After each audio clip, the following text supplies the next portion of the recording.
Oui, je dis que ça va nous prendre une chorale gospel pour chanter ça.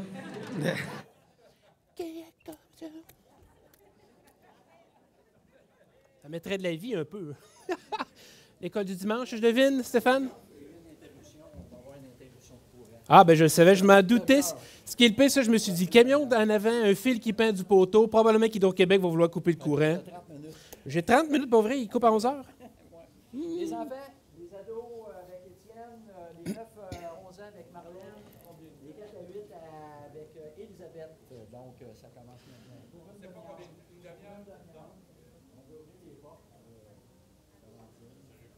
Donc, faites pas le saut si le courant coupe. J'y ai pensé tantôt, je me suis dit, check bien, ils vont arrêter ça. Donc, comme qui a déjà été dit, ce matin, on continue avec notre étude suivie sur l'Évangile de Matthieu, le roi et son royaume. Et, vous savez, je ne crois pas au hasard, mais je trouve qu'en début d'année comme ça, le début du chapitre 18, je trouve que c'est un très beau sujet pour justement cette période de résolution que nous avons tous une fois par année, en espérant qu'on les tienne. Mais je trouve que c'est un très beau sujet qu'on a ce matin pour débuter l'année et pour reprendre évidemment, c'est trop fort là, pour reprendre évidemment cette étude qu'on a. Donc, notre texte de ce matin, ce sont les 5 premiers versets. La semaine prochaine, on va compléter jusqu'à 9. Mais le thème, le sujet là qu'on a, va jusqu'au verset 14 en gros. Là. Mais ça, on va le voir dans les mois qui vont suivre, évidemment. Mais ce matin, on va traiter juste les 5 premiers versets. Et normalement, logiquement, j'aurais dû mettre le 6e verset parce que le 6e verset traite encore et toujours sur le même sujet, mais il fait aussi une très belle transition entre les versets 7 et 9. Donc, on va se concentrer sur ceux-là. Et la semaine prochaine, mais ça va me faire mon lien facile pour aller après ça, se rappeler ce qu'on va voir aujourd'hui et continuer le sujet.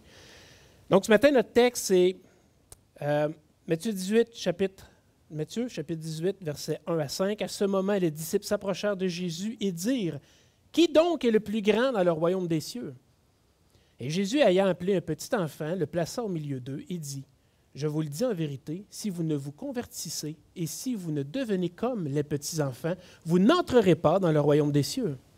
C'est pourquoi quiconque se rendra humble comme ce petit enfant sera plus grand dans le royaume des cieux, et quiconque reçoit en mon nom un petit enfant comme celui-ci me reçoit moi-même. » Intéressant comme texte.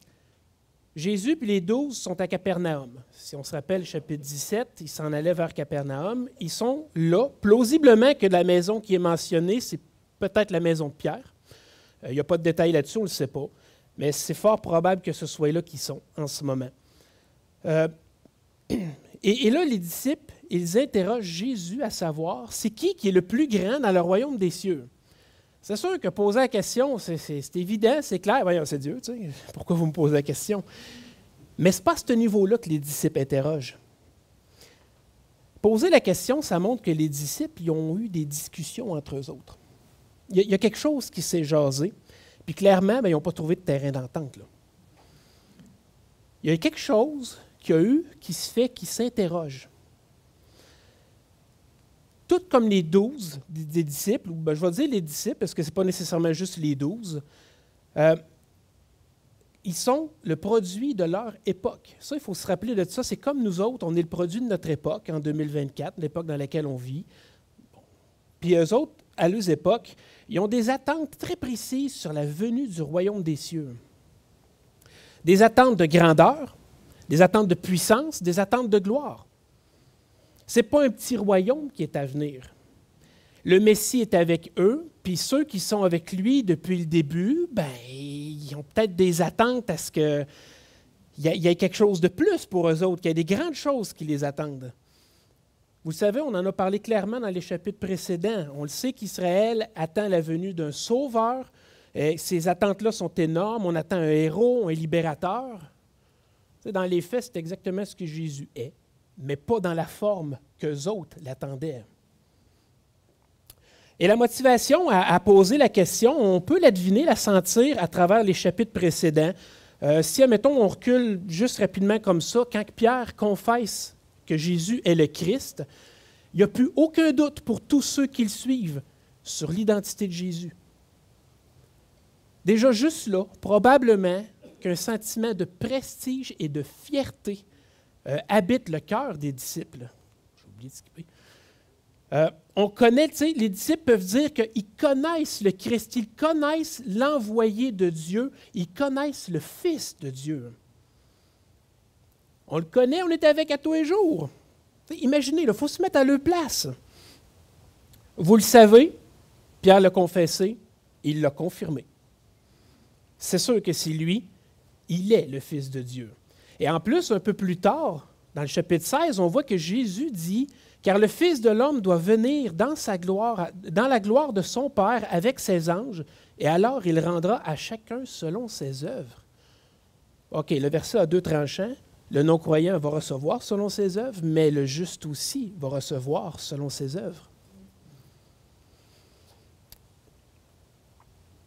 Jésus ici parle probablement des récompenses, on ne sait pas, des positions, des titres, on ne le sait juste pas. On ne sait pas comment que ça va fonctionner dans le ciel, comment que tout ça va nous être récompensé. Nos systèmes d'hommes ne nous aident clairement pas à comprendre la réalité du ciel et des cieux, mais une chose est certaine, on peut affirmer avec assurance que Dieu va rendre à chacun selon ses œuvres. Et c'est un encouragement, ça, à servir le Seigneur. Donc, quelques jours après les événements qu'on vient de relater, la confession de Pierre, Jésus demande à Pierre, Jacques et Jean de le suivre à la montagne. Et ceux-ci assistent à ce que nous, on aimerait tous voir. Jésus dans sa gloire. Puis malgré le fait que Jésus leur a demandé de rester silencieux sur ce qu'ils ont vu, jusqu'à ce qu'ils soient ressuscités, ils devaient avoir quelque chose dans le visage qui disait qu'ils avaient vu, entendu ou eu quelque chose d'absolument incroyable. Ça a dû être quelque chose de garder le silence là-dessus. En toute apparence humaine, en toute apparence humaine, Pierre, Jacques et Jean ont clairement été privilégiés. Mais qu'est-ce qui incite la discussion sur la grandeur dans le royaume des cieux? C'est drôle parce qu'à chaque grand moment qui a été relaté, Jésus, après ça, rappelle aux disciples qu'il va souffrir, qu'il va être livré, qu'il va être trahi, qu'il va mourir. Puis les disciples aussi, malgré le fait que Jésus leur donne le pouvoir d'annoncer, de chasser les démons, puis ces choses-là, vivent des échecs. D'ailleurs, on l'a vu, je pense que c'est dans un de nos derniers messages qu'on a eu en décembre, où est-ce que les disciples amènent cet enfant qui ne sont pas capables de guérir parce qu'il y a un démon, puis c'est juste Jésus qui est capable de chasser ce démon-là. Les disciples sont comme impuissants encore. Il y a quelque chose qui... Ça ne fonctionne pas. Fait que là, eux autres, là, c'est quoi là, l'idée de grandeur? Là? C'est comment là, comment qu'on mesure ça? C'est qui le plus grand? Dans Marc 9, 33-34, qui est un passage parallèle au passage qu'on voit ce matin, c'est écrit « Ils arrivèrent à Capernaum. Lorsqu'il fut dans la maison, Jésus leur demanda « De quoi discutiez-vous en chemin? » Mais ils gardèrent silence, car en chemin, ils avaient discuté entre eux pour savoir qui était le plus grand. C'est drôle, hein? Ils n'étaient pas enclins à l'avouer là. En chemin, là, ils ont sûrement parlé puis comparé ce que chacun avait fait. Les miracles, l'annonce de la venue du royaume, le travail qu'ils ont fait avec ou auprès de Jésus. Ils ont certainement excité leur fierté, leur jalousie en se comparant un à l'autre. Ils ont sûrement compté aussi compté les occasions, quantifié les actes, puis certains ont probablement affirmé plus fort que d'autres que ce qu'ils avaient accompli était plus important. Finalement, ils ont eu une discussion bien normale de personnes bien normales qui veulent savoir c'est qui le top one. Oui, j'ai évangélisé, j'ai annoncé le royaume à 20 personnes, il y en a 10 qui nous suivent, j'ai guéri 2 malades. Ah ouais, moi j'ai annoncé une foule au complet, il y en a 30 qui nous suivent, j'ai guéri 3 malades, chassé un démon. Moi j'étais là en haut de la montagne.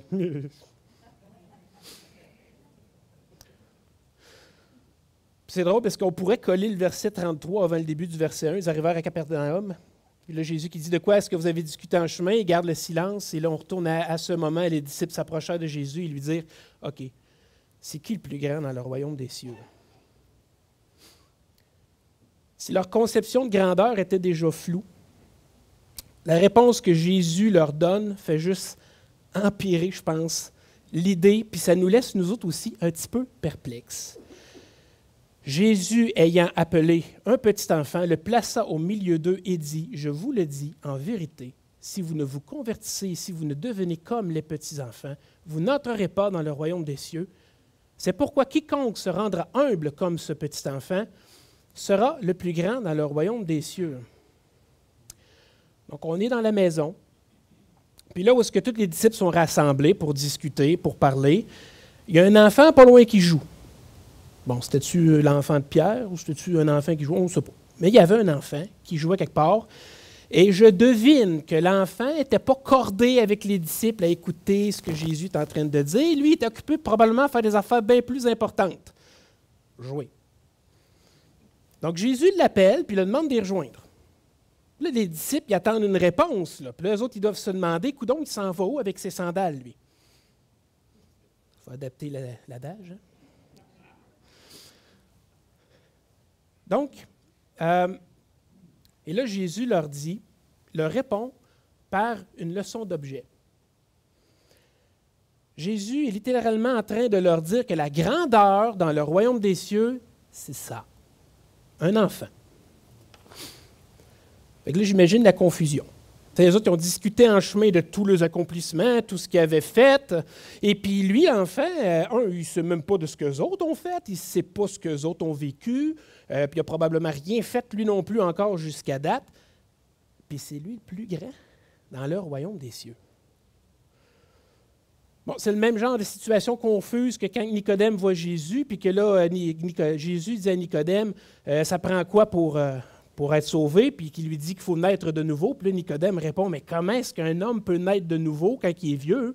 Comment est-ce qu'il peut rentrer dans le sein de sa mère puis naître encore? C'est pas clair. C'est vraiment pas clair. Mais on doit se pencher sur la réponse que Jésus donne pour bien saisir cette leçon d'objet qu'il nous met devant nous ce matin. Jésus dit au verset 4, « Quiconque se rendra humble comme ce petit enfant. »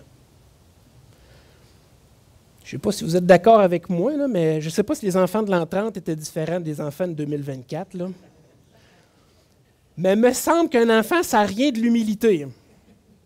Hein, au contraire, c'est plus des nombrils égocentriques qui se promènent et qui n'en ont jamais assez puis qui ne sont pas capables de reconnaître qu'ils sont nés d'un pays d'abondance. Mais on parle d'humilité. L'humilité, c'est un trait de caractère. Est-ce que Jésus est en train de dire ça parce que les disciples se sont orgueillis de leurs œuvres et puis qu'ils ont cherché entre eux à savoir c'est qui avait le plus de mérite? Dans un sens, oui, il faut prendre cette partie-là de la réponse. Vous savez, avec les années, on grandit puis on devient de plus en plus mature. On a une certaine fierté, un orgueil de ce que nous sommes devenus, parfois au coût de plusieurs sacrifices. Un enfant, lui, ça n'a pas rien connu de ces choses-là encore. Un enfant, ça n'a pas cette prétention-là, ça n'a pas cet orgueil-là. Un enfant, c'est sans prétention, à part peut-être bien celle, mon père est plus fort que le tien, là, mais déjà là, je ne sais même pas si c'est une prétention. Donc, ça ne peut pas être si simple que ça. Par exemple, la réponse, il s'agit, comme que j'ai dit, d'une leçon d'objet. Donc, il faut voir qu'est-ce que l'enfant signifie réellement. Si on regarde les caractéristiques d'un enfant, on peut en sortir quelques-unes qu'on va voir ce matin. Dans un certain sens, un enfant, c'est innocent, c'est simple, ça pardonne, ça fait confiance et ça présente une infinité de possibilités pour son avenir. OK? Je vous explique. Un enfant, c'est innocent. Pas qu'un enfant, c'est sans péché, mais plutôt qui vit avec un très grand manque de connaissances et d'expérience qu'il va apprendre plus tard durant sa vie. Il est encore innocent, il ne soupçonne pas le mal. Il n'est pas encore souillé par le mal. Un enfant, c'est simple. Il ne conçoit pas des projets. Ou il ne fait pas des plans pour faire le mal. Les projets, là, c'est des mots dans la bouche des grands, ça. Quand son père dit « on s'en va pour Jérusalem », c'est certainement pas lui qui va aller compter les rations, puis c'est tout calculé, là, combien de temps ça va nous prendre, qu'est-ce qu'on va faire, comment on va dormir, qu'est-ce qu'il nous faut. Non, l'enfant, lui, il pogne son jouet, puis je suis prêt. On s'en va, OK? Puis il va dire peut-être ça va durer combien de temps? C'est tout. Il est simple. Il est simple dans ses pensées. Il n'y a pas d'arrière-pensée. Il n'y a pas de double sens dans ce qu'il dit. Ce qu'il dit, c'est ce qu'il pense de la façon la plus simpliste, la plus directe. Même ses besoins sont simples. Il a besoin de manger, il a besoin de dormir, il a besoin d'être vêtu, puis au mieux, il a besoin aussi d'être aimé. Un enfant, ça pardonne. Quand il arrive une situation, il ne garde pas de rancune. Dans son innocence, dans sa simplicité, une fois que les événements sont passés, bien, il oublie. Parce qu'il aime par-dessus toute chose et il oublie ce qui est arrivé. Un enfant, ça fait confiance. Ce qu'on lui dit, ce qu'on lui enseigne, ce qu'on lui montre, il le croit. Parce qu'il fait confiance, qu'on n'essaye pas de le duper. Et ça, c'est une vérité qui est épeurante à certains aspects. Il reçoit ce qu'on lui enseigne parce qu'il ne connaît rien. Fait qu'il le reçoit. Et vous savez, s'il est en danger, puis son père dit « Je viens à ton secours », il croit, il fait confiance que son père va venir à son secours réellement. Et un enfant, ça présente une infinité de possibilités pour son avenir. Je veux dire, montrez-y n'importe quel métier, il va l'apprendre. Montrez-y le travail du bois, il va devenir un charpentier ou un ébéniste. Enseignez-lui le travail du fer, il va être un forgeron ou un ferblantier. Montrez-y le maniement des armes, puis il va devenir un soldat. Montrez-y les lettres, les chiffres, il va être un scribe ou un publicain. Les possibilités sont presque infinies. La pêche, la navigation, le transport, le commerce, name it. C'est en partie ce que ça représente d'être comme un enfant. Mais avant de continuer sur ça, qu'est-ce que c'est d'être un enfant? Il faut regarder le texte. Jésus dit, « Si vous ne vous convertissez et si vous ne devenez comme les petits-enfants. » Avant de devenir comme un petit enfant, il y a une condition. Et d'ailleurs, sans la condition, je vous le dis tout de suite, vous ne pourrez jamais devenir comme un enfant. Si vous ne vous convertissez. Le verbe « convertir » ici nous montre que la chose n'est probablement pas faite chez tous, mais elle peut se faire. Il n'y a pas d'impossibilité là-dedans. On doit en premier lieu se convertir. Se convertir, c'est un synonyme de changement.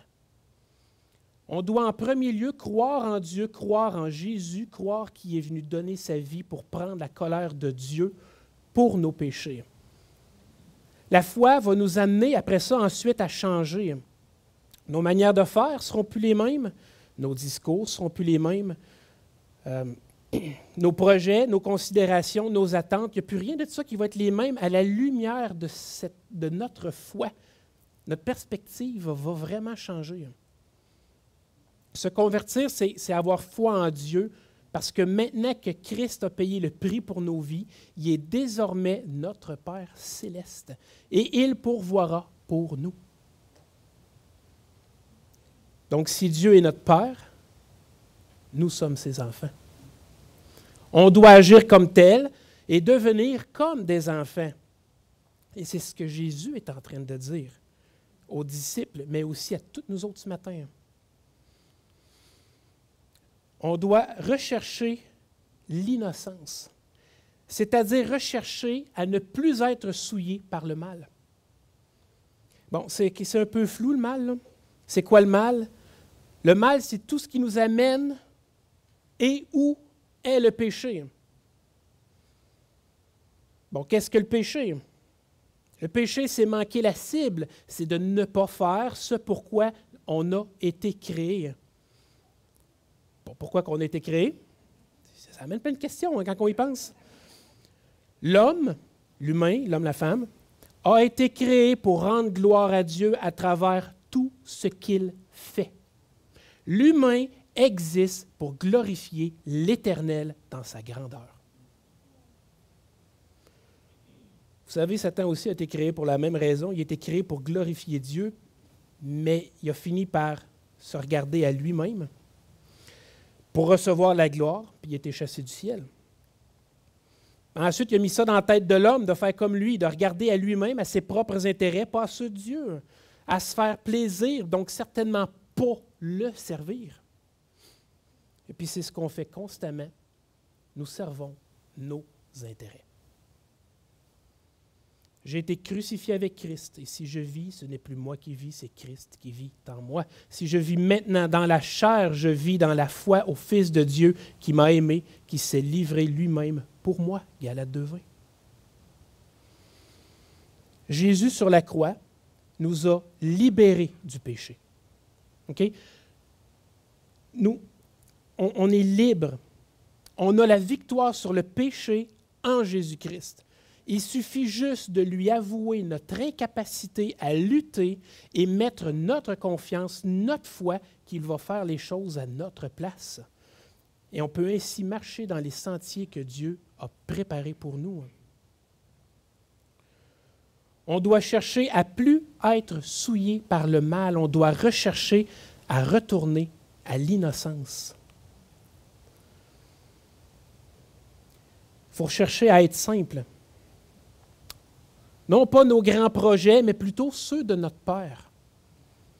Quand on commence une tâche ou une activité, puis quelqu'un arrive et nous dit « Hey, tu peux-tu faire ça là, maintenant? » Il n'y a rien de plus irritant que ça. Mais si on s'en était enquis d'abord de c'est quoi tes projets, as-tu quelque chose aujourd'hui que tu voudrais qu'on regarde? Quand le moment arrive, notre attitude est pas mal différente. On est préparé, on est disposé à faire les choses. Notre attitude est meilleure. C'est quoi les projets de votre Père céleste? C'est quoi les projets de votre Père pour votre vie? Est-ce que vous cherchez à les connaître? Parce qu'on devrait. On serait probablement constamment mieux disposé à les faire. Quand notre Père nous appelle à une œuvre, est-ce qu'on est prêt? Est-ce qu'on est disposé ou on est pris de court puis on a peur de manquer de temps pour nous autres, là? Hein, notre grand nous, là. Notre agenda est déjà trop rempli, puis si on fait ce que Dieu nous demande, on va manquer de temps. Fait qu'on ne le fait juste pas. Je ne vous dis pas de ne plus faire de projet, ce n'est pas ça que je suis en train de dire ce matin. Là. Mais ce que je dis, c'est que c'est plutôt de mettre toutes vos intentions de projet devant votre Père céleste et lui demander conseil. Peu importe le projet, achat d'une voiture, un changement de job, un voyage pour des vacances, vous avez l'idée, pitchez ça tout de suite au Seigneur. Demandez-y, voir si c'est un bon plan. Il faut chercher à pardonner. Celle-là n'est pas facile. Pardonner. Qu'est-ce que tu as vécu que tu ne peux pas pardonner? Nos cœurs sont réellement très durs. Notre ego est immense et notre orgueil est une bête féroce, indomptable. OK? Ce que tu m'as fait, ce que tu m'as fait subir, ce que j'ai vécu par ta faute. Ah, c'est correct, c'est correct, c'est correct, c'est bon. Mais je vais le noter quelque part sur une liste, puis je vais m'en rappeler tout le reste de mes jours.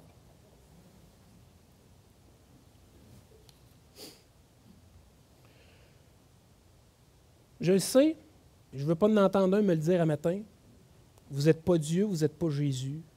Pardonnez, là, ce n'est pas une petite affaire facile à faire. Je suis au courant, je suis un être humain aussi. Mais Jésus nous demande d'être à son image, de chercher à faire comme lui.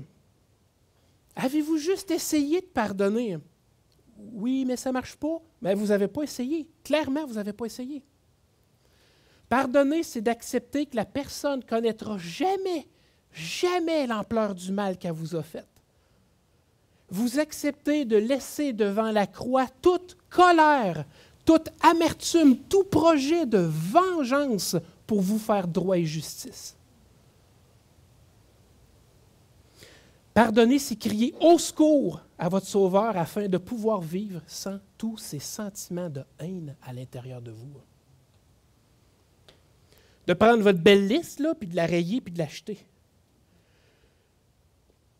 Pardonner, c'est beaucoup plus difficile que de se venger. Mais ça apporte une satisfaction tellement plus grande et plus durable. Rappelez-vous que Dieu vous a tout pardonné. Et combien grandes et nombreuses sont nos offenses. On doit apprendre à faire confiance. Confiance comme un enfant fait confiance. Puis c'est dur pour un adulte de faire confiance parce que combien de fois les situations ont plus généré de la méfiance? On doit apprendre à faire confiance à Dieu. La parole nous dit qu'on a été créé à l'image de Dieu. Mais je vous annonce de quoi ce matin? Là, Dieu, là, il n'a rien à voir d'un humain. Il ne pense pas comme nous, il n'est pas comme nous, il ne réagit pas comme nous. Il est fidèle, il est toujours présent, il est bon. On peut à chaque instant, dans n'importe quelle situation, s'accrocher à ses promesses parce qu'ils sont toujours vrais et actuels. Quand la parole nous dit qu'il secourt, il secourt toujours. Quand la parole nous dit qu'il prend soin tout le temps. Faire confiance à Dieu. Montrer une infinité de possibilités. Ce qu'on pense être impossible, vous ne viendrez pas me faire croire que ce n'est pas possible au Dieu qui a créé tout ce qu'on connaît, l'univers. Il ne faut pas d'aucune manière dire qu'on est incapable de faire ceci ou faire cela. Les œuvres que Dieu nous donne ou nous demande d'accomplir, on peut les faire, mais il faut les faire par lui. Pas par nos moyens, par nos capacités. C'est clair qu'on ne sera pas capable. On doit avoir confiance en Dieu que par lui, on peut accomplir une infinité de choses et que par lui, on peut devenir ce que lui veut que nous devenions. Il ne faut pas rester sur notre opinion de nous autres-mêmes, mais se laisser transformer pour qu'il puisse faire ses œuvres en nous, se laisser transformer qu'on puisse faire ses œuvres en nous. Je considère personnellement que c'est un honneur de pouvoir faire les œuvres que Dieu nous demande de faire. Parce qu'il faut se l'avouer, Dieu n'a pas besoin de personne pour faire imparfaitement ce que lui peut faire parfaitement. C'est pour ça qu'on doit rechercher à être transformé, à être renouvelé jour après jour et faire les choses par lui, en lui et pour lui. C'est difficile, voire impossible pour un adulte de devenir comme un enfant, tout comme c'est difficile, voire impossible pour un enfant de rester un enfant. Mais si vous vous convertissez dans la prière et avec un réel désir de changer, par Jésus, vous pouvez changer. Puis si vous n'avez pas encore fait le lien, je vous le dis, devenir comme un enfant, c'est la recherche de la sanctification dans vos vies. Cherchez à être épuré par le Seigneur, à grandir en lui par la lecture de la parole, par la prière, avec un désir de plaire à Dieu et pour sa gloire. Je vous le dis en vérité, si vous ne vous convertissez, si vous ne vous convertissez et si vous ne devenez comme les petits-enfants, vous n'entrerez pas dans le royaume des cieux. Qu'est-ce qu'on retrouve dans le royaume des cieux? On retrouve des gens qui ont été convertis, sauvés par la grâce et la foi en Jésus-Christ et qui sont devenus comme des enfants. C'est-à-dire qu'ils ont recherché à être dépendants de leur Père céleste. Et c'est exactement l'exemple que le Fils nous a donné quand il est venu. Il était dépendant du Père à tout moment. C'est ça qui devrait nous caractériser. Vous avez la foi, mais cherchez-vous à être comme un enfant. Pas immature, mais comme un enfant. C'est pourquoi quiconque se rendra humble comme ce petit enfant sera le plus grand dans le royaume des cieux. Ça fait du sens maintenant. Hein? La vraie grandeur, ce n'est pas celui qui s'élève ou qui dit qu'il peut tout faire par ses propres moyens. Ce n'est pas celui qui prend en main les choses ou qui dit toujours « je vais te trouver une solution » parce qu'il est capable. Non, la vraie grandeur, c'est celui qui recherche la dépendance en Dieu pour toute chose, qui recherche les projets de son Père, qui cherche à être à l'exemple de son Père, qui cherche à faire confiance à son Père, qui se laisse transformer par son Père céleste. Ça demande beaucoup d'humilité, parce qu'on doit reconnaître que c'est seulement par lui qu'on peut ces choses-là, et non par nous-mêmes. Vous savez, lorsqu'on est né, c'est à nos parents qu'on regardait pour devenir ce qu'on est devenu. Mais maintenant qu'on est né de nouveau, qu'on est spirituellement vivant, c'est à notre Père céleste qu'on doit regarder pour devenir ce que lui désire qu'on devienne.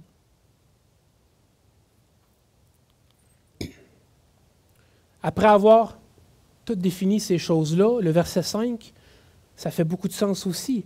« Et quiconque reçoit en mon nom un petit enfant comme celui-ci me reçoit moi-même. » Ben oui.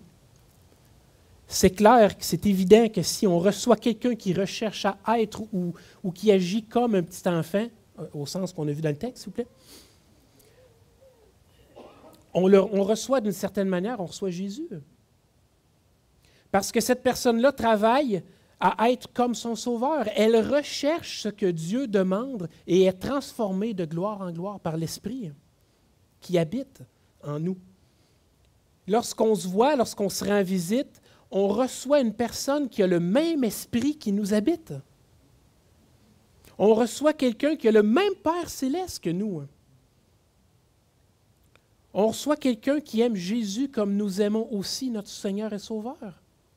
Pas simplement du bout des lèvres, mais de toute son âme, de toute sa force, de toute sa volonté. C'est le premier commandement, ça. On a toutes au moins une chose en commun, on a Jésus en commun. Et sur cette base commune-là, ce n'est pas trop dur de recevoir d'autres croyants, puisque nous avons au minimum, un sujet de conversation qu'on partage toutes. Je veux vous encourager ce matin, je veux vous exhorter à chercher à devenir comme des enfants envers votre Dieu, votre Père céleste, à qui vous appartenez par Jésus-Christ, votre Sauveur, votre Seigneur. Et si vous ne connaissez pas Jésus ce matin, je vous encourage à parler à n'importe qui autour de vous pour le découvrir et apprendre à le connaître. Il est absolument merveilleux. Et il nous dit aussi que qui cherche, le trouve. Prions. Seigneur Dieu, Père céleste, à toi soit la gloire. Ce matin, je veux te donner ma vie pour que tu me transformes encore et toujours plus. Je suis incapable de vivre la vie de Jésus, mais je veux apprendre à vivre en lui. J'ai le désir de devenir comme un enfant et te suivre, mon Père céleste. Et je sais que c'est seulement à travers Jésus que je vais être capable. Aie pitié de moi, fais-moi grâce.